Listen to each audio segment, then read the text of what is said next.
entities on the phone right now, organizations more like. So we have Domain Systems, which is a partner of Oracle for Agile Product Lifecycle Management and has been a partner for over 20 years.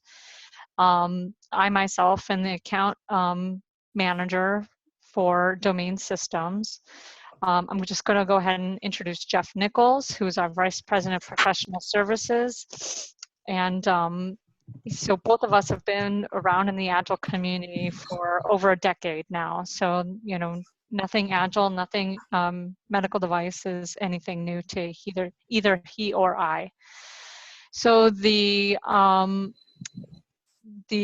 client that we have on the phone today is Jeff Duncan. He is with Vascular Solutions and is going to be actually driving a majority of this conversation around the work that we've done with him to give you an idea of the quality of work that we've done in a different medical device company. And then we also have the Smiths Group, and you guys all know who you are. So I see phone numbers coming in, and so, you know, we're recording this. So if you are not planning on speaking, probably keep your phone on mute, because I do hear a couple pounding of keys and that sort of thing, because we are recording. We want to make sure that people actually want to go back and watch this. So, you know, again, the purpose of this call is to have Jeff Duncan lead off with some of the work that we've done at Vascular, and then answer any questions that would make you guys feel comfortable in that work, and, you know, and then discuss next steps from there. If there is, Stacy, if you want to kick off anything, let me know. Otherwise, you know, we'll plan on turning this over to Jeff D. Okay, so on Randy's end, there's Michael Hermanson, Adam Johnson, and Randy Lentz, and they're able to hear everything very clear. So I think we're ready to go. If they have any questions, I told them to just IM me, and I would ask the question, just because we were having such a hard time hearing them. Sounds good to me. And then Jeff Nichols, did you want to add anything before Jeff Duncan gets started? Nope, I think this is great. Okay, fantastic. Okay, with no more craziness, Jeff D, you have the stage. Okay, perfect. So about, well, it was over a year ago, getting close to, 12 plus months ago, we launched several quality system workflows with the help of Domain Systems, complaint management being one of it. We actually have 3 different workflows that make up the complaint process, but this DER example that I built here, the device experience report, is the main piece of our complaint investigation, and I'll kind of explain where the other 2 small pieces link into it. The whole thing starts with a portal that our sales force will use to report the complaints. If everybody can see the page, they will populate the information on here, identifying the facility, the product, the event details, those kinds of things. Once this gets submitted, our IT side has it create a delimited text string dropped on a certain spot in the server, and then Domain's magic takes over from there. As it has a routine that watches that spot on the server, we'll grab that text string and then create the complaint in Agile like you see it here. This one's, of course, got a bunch of fake information in it in our test server, but you can see where it's the numbers automatically generated. It pulls in the model number, and then starts to gather the information that was reported on the form. You see the employee that created it, the facility, just called clinic here, where the event occurred, account numbers, phone numbers, address information, date the event occurred, date the company employee learned of that event, and whether or not the unit is going to be returned for analysis. And then further on, we also start to collect the details about the event. So a description, if there was patient impact or not, all these kinds of attributes that are pretty easily configurable depending on what kind of information you want to collect. So I guess we don't have to go through those details. But then Domain's creation tool will also push that workflow forward to the next step, that review and assign investigator phase, so that our system analyst knows that that complaint is in the system, it's new, they need to review it to make sure there's enough information there, and then they can assign the investigator and move it forward.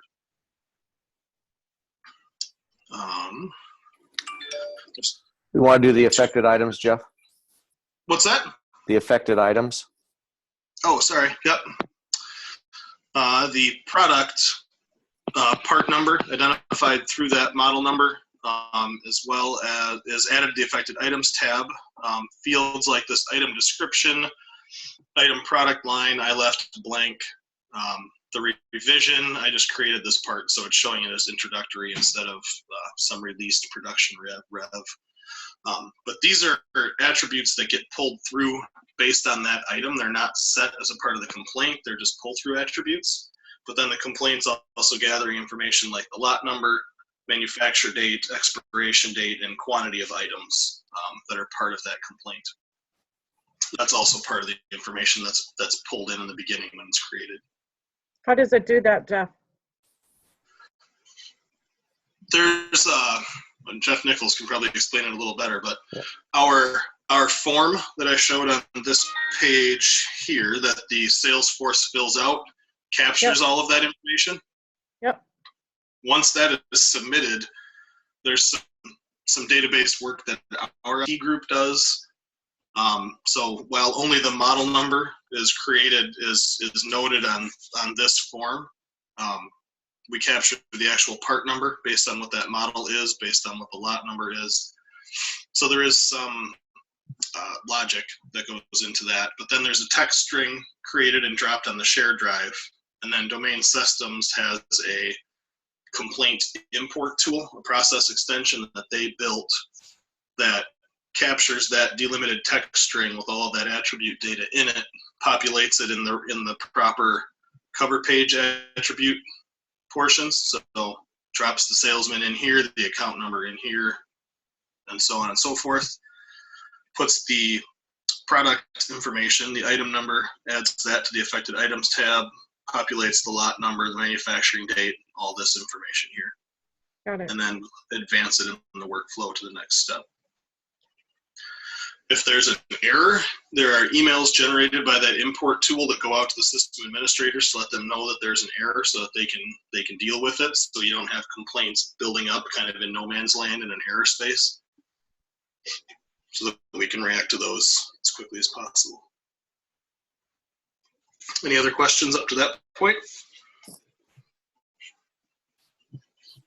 None from me. Okay. Oh. So then our workflow can take one of two directions next, depending on if we're the manufacturer of that part or if we're distributing that part. If we're distributing it, it will go to this notify manufacturer phase. So we can notify the true manufacturer of that distributed item, have them do their investigation, send some information back to us, and then we'll complete it and close it out. If we're the manufacturer, like this example shows more, it'll move forward simply to the complete investigation workflow step. So our quality systems analysts will make sure that the information reported is complete and accurate so we can start the investigation. And then they will assign it to the investigator. Like you see here, I assigned it to myself. And then they can move the workflow forward to complete investigation. Okay, guess I have to approve that step. Sorry.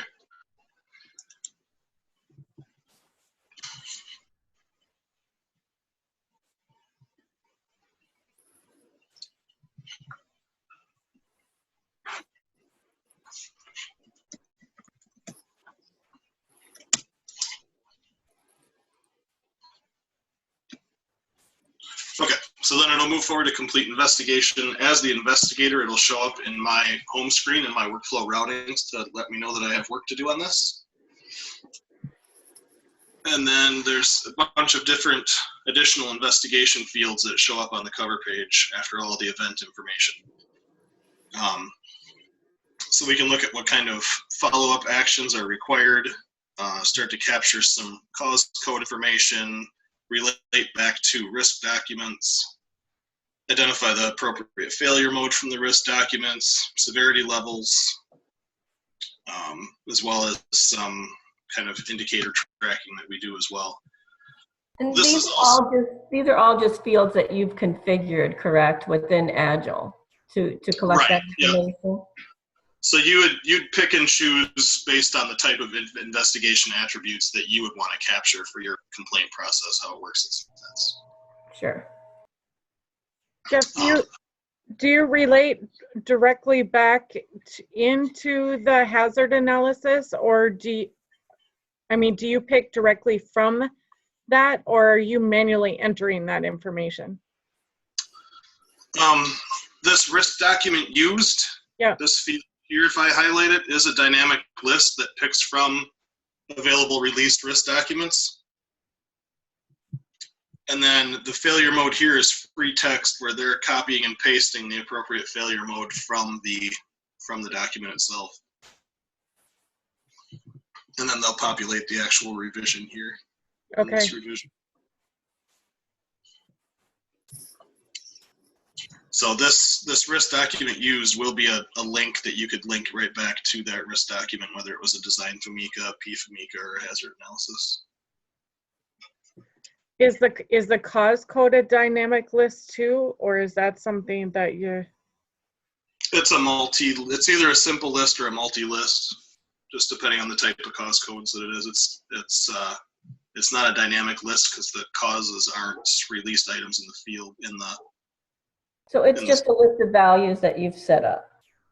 Yeah, so allergic reaction, damage, defective foot switch, whatever kind of cause codes make sense for the products.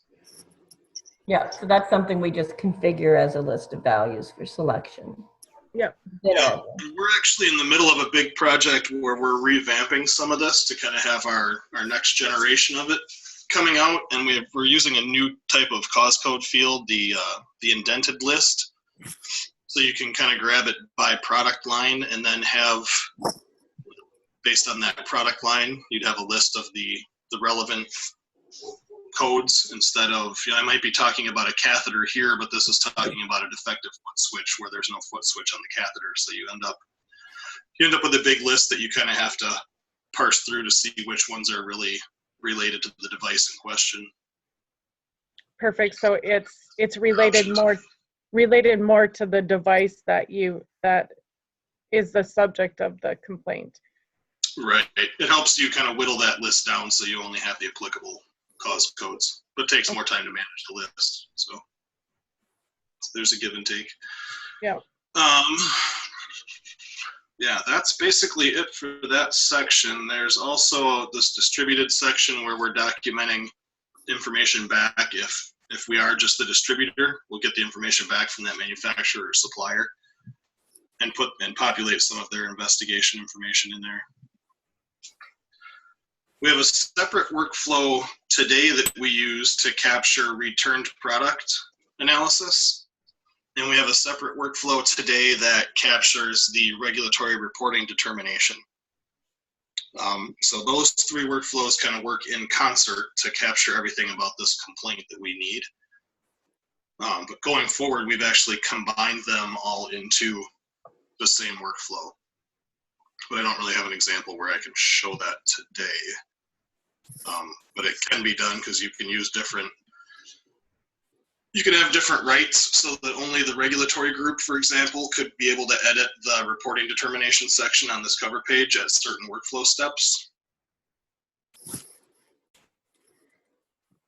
So can you show that workflow, Jeff?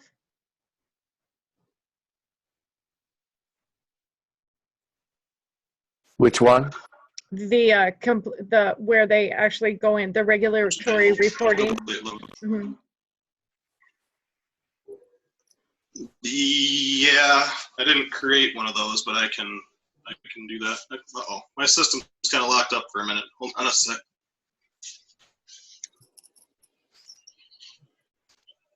The joys of technology, right? Right? It's like I got kicked off the VPN. Let's try that again.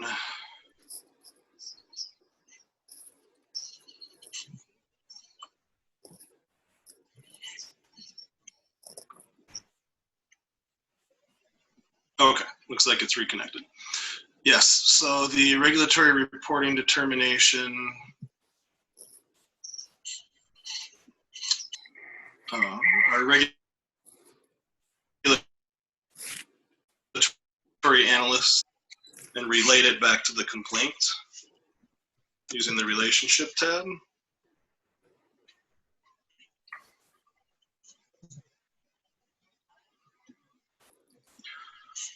But it's a very simple workflow. They would come through, identify if it's a 2, 5, or 10-day report required based on the information they have. So they can just pick from the list that it's either the 2, 5, 10 or no. Assessment. Then there's also a final assessment, and then report details sections if any of those reports are needed for the geographies. We save that one moment. So in the workflow,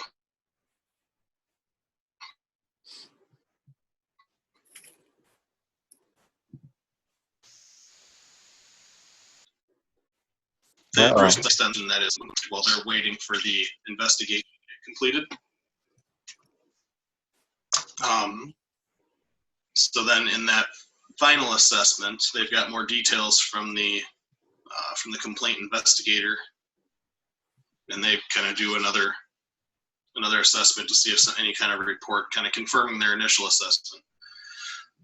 But we are able to capture by geography if the report is required, the report number, the due date, and if any follow-up report, these types of attributes that you may want to configure based on the different geographies.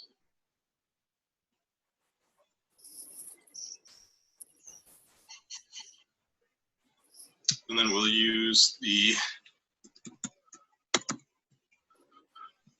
relationship tab to link them together here.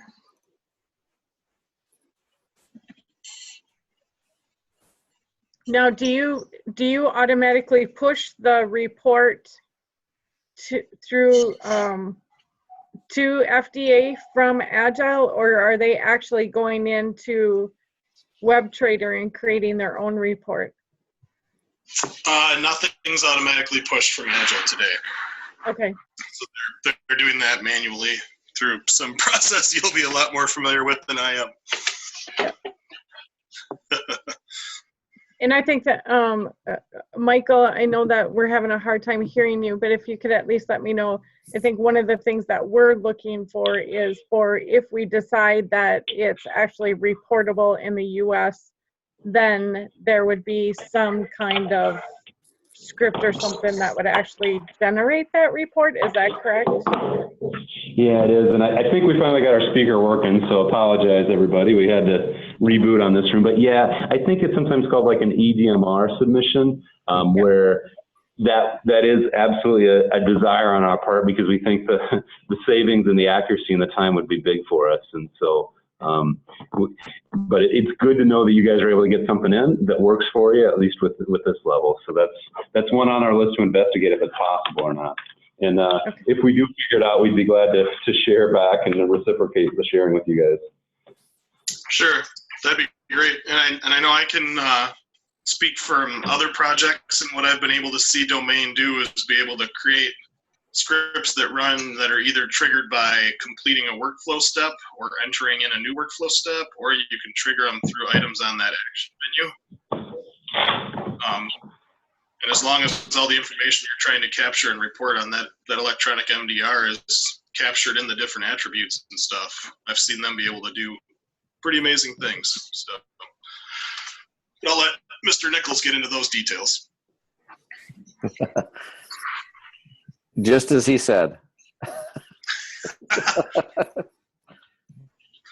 But so we'll do that investigation. Just to finish out the simple complaint workflow here, it'll get sent out to a group of approvers defined in our procedure. So the investigator has to identify who those approvers are, add them to the procedure, to the system. Once they've all approved it, it'll advance to the respond to customer and final review step, where our QS team will prepare that customer response letter, as well as just kind of do a final review of this electronic complaint record and make sure everything's buttoned up before they move it to the closed status.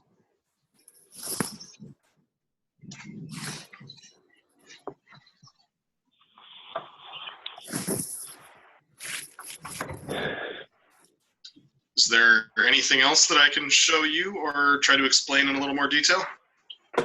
Yeah, this is Randy. I have a couple questions. Maybe you can help me understand. So the reporting workflow for this DER, I noticed it was a different number, and I'm just assuming it was a different example. I'm assuming they would be the same, but you're saying you've tried to incorporate that one line of workflow and add the reportability workflow into that same work to this one? Is that where you're heading? Yep, correct. So for what we have today is kind of what you're seeing here for this complaint item, DER 10033. I had to create a regulatory reporting determination item, this RRD 10013. Not the same number, different prefix, and the numbers won't always be in sync. These almost look like they're in sync, but they're not. But for the future one we're in the middle of developing right now, we've basically taken these attributes that you see on the cover page for the regulatory reporting determination, the initial, the final, the US report, Canadian report, and EU report details, and added them to the cover page on our DER item. Okay, so it's essentially another tab? It's essentially another tab on the... another tab, but it's just further down the page. So after distributed product, we're going to have the reporting determination attribute sets. So if you kept scrolling down further in the new one, you would see them. And then from a workflow standpoint, we don't have a step in here for the initial assessment. What we do is the people that complete the regulatory reporting determination have to sign off the investigation at the approve investigation phase. And then they have dashboards that they'll use to identify complaints that are open and at least in this review and assign investigator and forward that are waiting for the initial assessment or that are waiting for the final assessment. So instead of using a specific workflow step for the complaint to stop and wait for them to do their work, we're using a dashboard to show that their section doesn't contain any data yet, to trigger them to know to work on it. And then only the people in that regulatory group, for example, have rights to modify the attributes that are in that section. Okay. I see. Yeah, because the other piece you said early on in the front end, when you first started, you said something about domain magic pulls it over. So what I'm looking at is a tool that you would be kind of the front end to Agile, or is this the mod of Agile? So we have a separate web form developed internally at Vascular Solutions that was already there that we were using to capture complaints before Agile, which is this web form that you see here. When we moved forward and moved the process into Agile, we kept this same web form format so that we didn't have to retrain our sales force. It was kind of a blind changeover in terms of the sales force. So I guess it kind of depends on how Smiths captures their complaint information from the fields and from the clinic and everywhere where it might come in from. Right. We used this form to create the data string that's basically the output from here that then domain is able to import and create the complaint item for us inside Agile. Okay. So the sales folks are using a device and filling out that that sheet essentially than it does a dump nightly or something to this Agile piece. Right. Yep. It's real time. So as soon as they click submit on the bottom of that form, it creates the data string, and then every 5 minutes, I believe, the import tool is looking on the server to see if there's a new string that it needs to process. But Okay. we did that because we didn't want to give the field people access into the Agile system and have to retrain them on the use of that when they already had a tool that would work. Nope, makes sense. Are there any other ways that complaints get into the system? Phone calls or emails, or is it just through that one form? We pretty much just use the form. So if a phone call comes into customer service, they'll capture the data and send it to our QA group. And then QA will actually go into the web form and enter the information that they have. And we do that only because a lot of these fields that you'll see under background information and event information, those fields are all free text because the import tool is populating the data. Whereas the database behind that web form is what's doing the filtering and helping to keep clean data coming into the system. So that phone numbers are all formatted the same way, for example, or nice. It also looks kind of stuff. Thank you. It also looks like one brand new in the system, but then you might be breaking some of that data consistency. So we try to avoid that. Yeah. It also looks like the web form might work for mobile users. Do you have folks who are using it maybe from their phones or from other devices when they're in the field? And how well does that work for you? That works pretty well. All they need to do is be able to have internet access at the hospital or wherever they are, and they can even, be a hotspot off of their phone at that point to be able to capture it. Yeah. I would think that would be the most convenient for a lot of reps, is they always have their phone with them, and even in hospitals where Wi-Fi may not be there, they could use, cell coverage to get there. And so is that form only on your network, or could anybody in the world really get to that form if they knew the URL? It's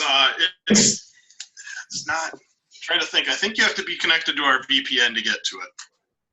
It's part of a sales portal page that you either have to be on the VPN to connect or you have to log into the portal page. I don't remember which one, but it is secure to some extent. And you don't have a page where customers can directly put complaints in today. It filters through one of your employees. We don't today, but that is something that we've talked about creating is a slightly different version of that same web form, and then passing the information along to the customers and the clinics so that they could report themselves if they wanted to. We just haven't made the decision to make that step yet. Thank you. But you could, and then it would work the same way. You just have to have your output data string formatted to have the same information presented to the import tool in the same order.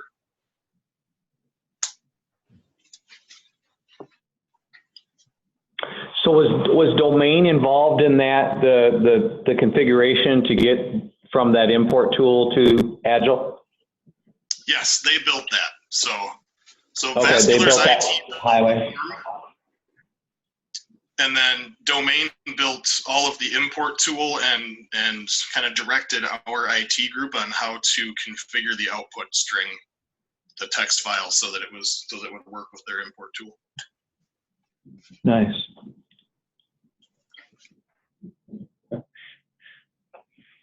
It's very helpful. I know we also had a few questions around the reporting side of things. I don't know if that's part of what we're able to show, but I think if it works, I think that would be interesting for some folks to see kind of on the reporting side.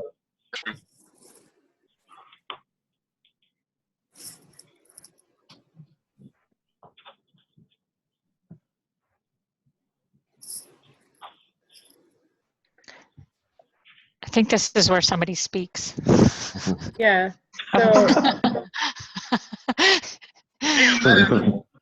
so Jeff Duncan, from a reporting perspective, and I don't want to get into any confidential data at all, but one of the things that Smiths was looking at is, or considering, is obtaining or getting OPLA so that they can do the actually configure how the reports come out and what type of data, and gathering other data for other systems, right? So in terms of what type of reports you're collecting from Agile, simply using the reporting tool that Agile has out of the box, what type of reports are you actually generating for the complaints, for the regulatory reporting determinations and such? You know, I can't answer exactly what that group is doing with their complaints and what kind of reports they're pulling. I'm not sure. I know we haven't moved forward with getting UPLA yet. So are you able to do any trending analysis? Yep, they are pulling reports to do different kinds of trending and looking at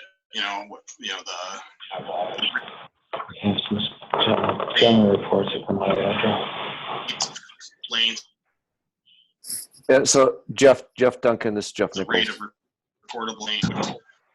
Exactly what's. Yeah, so hey, Jeff Duncan, do they typically run a query in Agile and export it to Excel and generate that trending in most cases that way? Yes. Yeah, okay. So the data is exported out of Agile, and it's got the appropriate categories and things of that nature to where they establish trends based upon category entries in order to establish their trending. But they do that analysis in Excel to slice and dice however they want to, and then they just publish a report, I think, pretty much that way. Correct. Yep, it's all based on saved searches, and then there's some additional output to Excel to be able to manipulate the data further as they need to. So was Domain involved in helping set up some of the reporting environment or the reports for this client, or was that kind of out of scope? That was I 16 think months ago. I'm not sure. Yeah, I think we set up several searches, but as Jeff Duncan indicated, we didn't get into what they're doing from a reporting perspective, but we did work with them in setting up some saved searches as well as searches that would be used for dashboards in Agile's dashboard tool.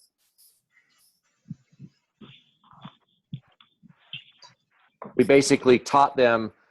We did some additional training so that they could then, move forward and develop additional ones that they wanted to do without having been reliant upon us for creating a query.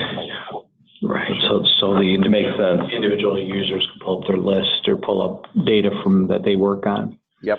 So my understanding is the OPLA piece is more to avoid the exporting to Excel. You're able to do it internally.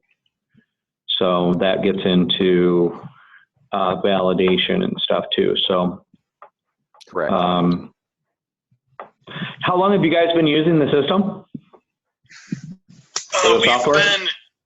We've been in Agile for a little over 2 years. We've been using the complaints and the PQM quality side for the last 14, 16 months, somewhere in that ballgame.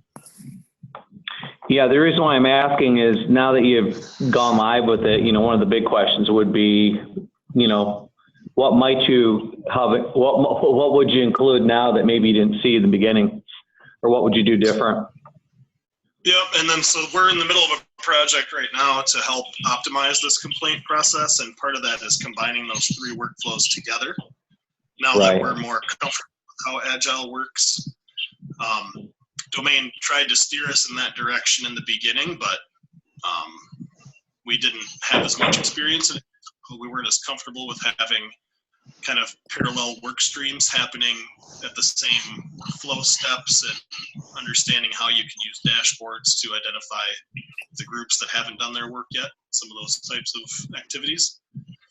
Right. So that's really the big change that we're making through our optimization project. And then it's other than that, it's mostly just changing what type of attributes and attribute groups we're collecting. So the configuration of that primary workflow that's used and even these secondary or other workflows that you've set up, Domain helped to establish all that right from the get-go. So if we understood how we want our process to look from intake to closure in all the pieces and parts, we could just design the right workflow right up front, and Correct. then they would build the path and the push and pull part. Yep. And to kind of expand on it, 14 or 16 months ago when we went live on the quality side, there were 18 workflows that we launched with Domain. Wow. So that was to get things like non-conforming materials, CAPAs, audits, complaints, supplier approvals, part qualifications, a whole gambit of things. And so we sat down with Domain, went through how our process worked. They worked with us to build what the workflow would then look like based on those process steps within Agile, and then worked through with attribute identification and how the attributes should look in order and what type of fields made the most sense, and then helped us through the validation aspect of it as well. Well, that's helpful. Yeah, absolutely. The other question I'd have is around data conversion. That's always a challenge you get into. Can you talk at all about, did you bring any data in from your previous system, and how did you choose that? And are you happy with kind of the choice you made there as far as what, if anything, that you brought over? Sure. So when we initially launched Agile 2.5 years ago, we had tabbed parts, which kind of medical device companies kind of used to do, where you might have like a part 100-01 is a 2 centimeter length, the -02 is 10 centimeters, the -03 is 40 centimeters, but it's kind of the same tube other than the length. So you're kind of tab to identify different lengths. So when we first launched Agile, we just brought in that -tab item, not the individual items. It got us into the kind of electronic dot control portion of it, which was all that we launched at first. But then when we launched all these quality system processes, you need to get to that specific item. So if you have a non-conformance, it's not on the whole -tabbed family, it's on the -04 part, So we had to import all of those individual items, which allowed us to import all of the assemblies. If it was an assembly, we brought their BOM into the system and all that, so we could actually have Agile be the source of truth for part numbers, part names, the BOM structure, all that information. Certainly a painful process, but looking back on it, the pain was really caused more by ourselves and not necessarily asking the IT department or the software development group for the right queries to pull the data out that we wanted, so that we could cleanse it and then import it. But we're certainly at the right spot that we need to be now. What about from the complaint side? Was there a previous complaint system you were migrating from, and did you pull any data from that? There was. We left that information in the previous complaint system and only pulled in final records. So, because we also use Agile as our quality record archive. So the old complaints we pulled in strictly as a record item and didn't create new DER routable objects with all the attributes and all that information. They were strictly PDF scans of the old DERs brought in as a record archive. And has that been sufficient for your trending or reporting that you need to do historically? Have you had to go back to that old system a lot, or has it given you at that level enough? We haven't had to go back to the old system. We've gone back to some of the old trend reports to be able to pull out like complaint rate information from the previous time period, but we haven't really had to dig back in the old database itself to try to pull data out of. Thank you. That's one of the issues we know we've got to figure out from our end is how much data do we pull from, we use a system called Pilgrim today, and how much of that needs to come over and what level and what detail. Yep. And from a cutover standpoint, did you kind of say at a certain point all new complaints are going in this one, and you tried to finish out the old ones in the old system? Was that kind of your cutover plan? Yep, that's how we did it. Okay. Very good. Yep, and that's kind of how we went across the board for non-conformances, kappas, everything was to all kind the of other try to supplier make stuff. it Yep. cut over and do it that way. Kappas were a little more difficult because that verification of effectiveness can last so long that there was a point where we decided that we would move the kappas into the new system if they were going to be open more than 90 days or some kind of a time period like that. Sure. Yeah, to rekey it. Yeah. Yeah. Other questions you guys have, or others on the phone?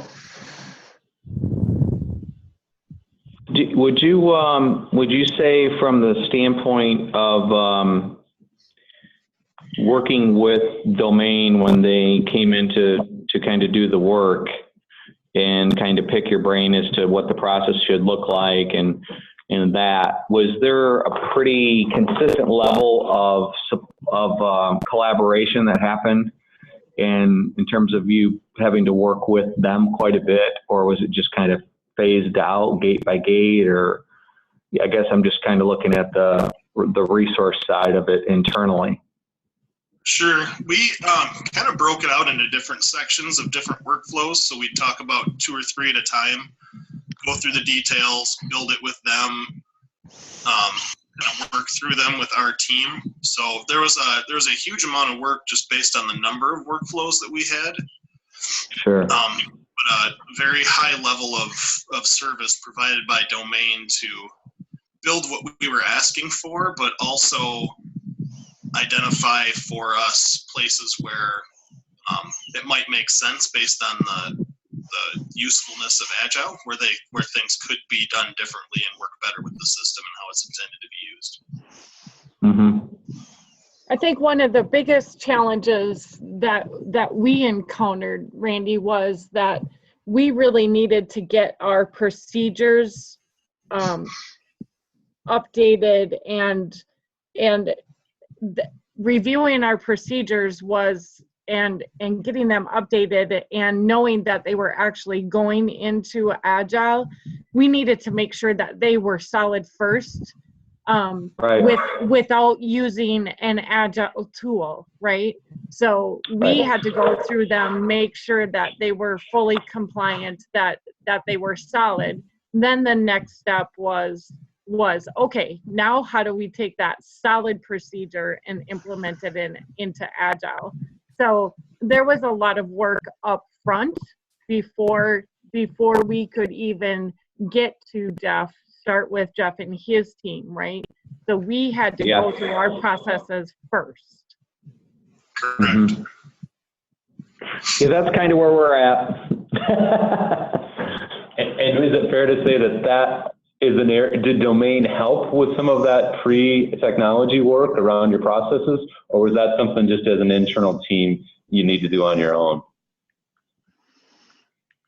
We did that on our own. I mean, I can let Jeff speak for that too, but we had to get our processes solid in terms of what was the regulatory requirement, right? And what are we going to do internally, get them solid, and then take that. And then Jeff and his team worked with us to take that and get it into Agile. But we learned from the documentation, because we went live with documentation first, right? And so what we did is we took our current procedure and we put that into Agile. We put, like Jeff was saying, the parts, but not the tabbed parts and all that type of thing.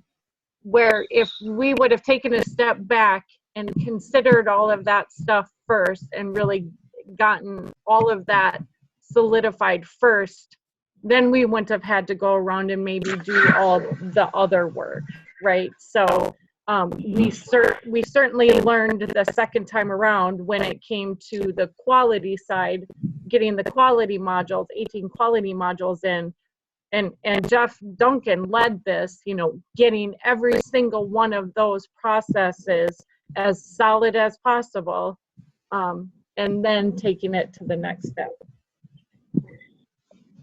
Good point. Makes a lot of sense in terms of where we're at and making sure you put first things first. Pay now or pay later.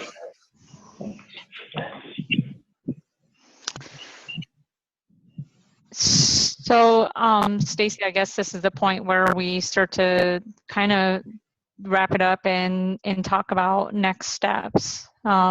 Maybe a follow-up call with you guys to do that. Maybe just like 15, 20 minutes even, just to kind of figure out what some concrete next steps are and where you guys are. If you think that this went well, and I certainly do appreciate Jeff Duncan taking the time out of his day to do this. It was pretty cool. Yeah. Yes. So thank Michael, you very much, Jeff.